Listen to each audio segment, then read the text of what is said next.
If you forgot to thaw dinner, you are in the right place. I am going to show you my one-step gravy trick that fixes the biggest Instant Pot pork chop problem.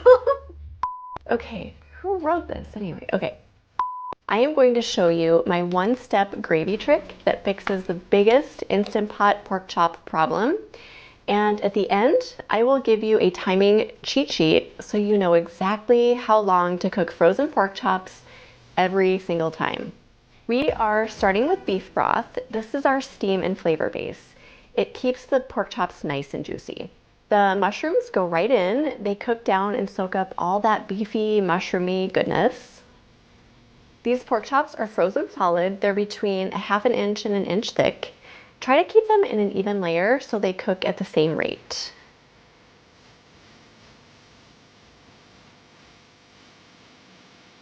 Cream of mushroom is our shortcut gravy base. No roux, no extra pan needed.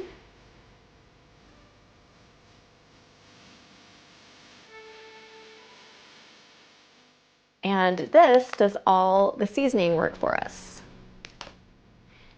The Instant Pot is going to do the heavy lifting for you, and then we're going to fix the gravy at the end.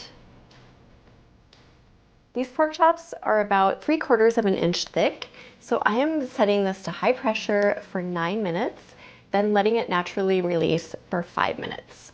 Oops, I did 10. I saw 10 and I did 10, but I said 5. Sorry. Ugh. That natural release keeps the pork tender instead of making it tighten up.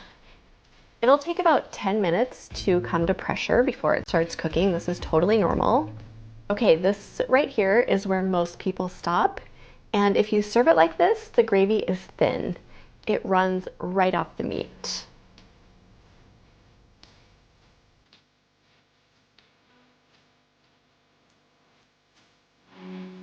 Here's the secret. You're going to hit the cancel button, then sauté. Bring this to a full boil for about 10 minutes. The Instant Pot cannot thicken sauces under pressure, so we need that evaporation to happen. See how it starts clinging to the spoon instead of dripping like broth? That is real gravy. The pork chops can rest while the gravy finishes up. And a quick temp check, you want at least 145 degrees in the thickest part. If the gravy gets too thick, you can splash in a little bit of broth. If it's too thin, just keep boiling it. This is the kind of gravy that actually stays on your pork chops and mashed potatoes instead of disappearing into a puddle. The meat is juicy. This is such a cozy weeknight safe dinner. Here is your frozen pork chop timing sheet. Cheat sheet. Ugh. Here is your timing cheat sheet. For boneless pork chops, 3/4 of an inch to an inch thick, you'll cook for 8 to 10 minutes with a 5-minute natural release. For bone-in pork chops, 3/4 of an inch to an inch thick, you'll cook for 10 to 12 minutes with a 10-minute natural release. For extra thick pork chops, you will cook for 12 to 15 minutes with a 12-minute natural release.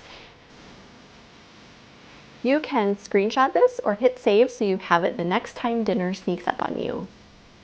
Now tell me in the comments, are you team bone-in pork chop or team boneless pork chop? And if you love no-thaw Instant Pot dinners, check out my other Instant Pot recipes next. Bye! Yeah.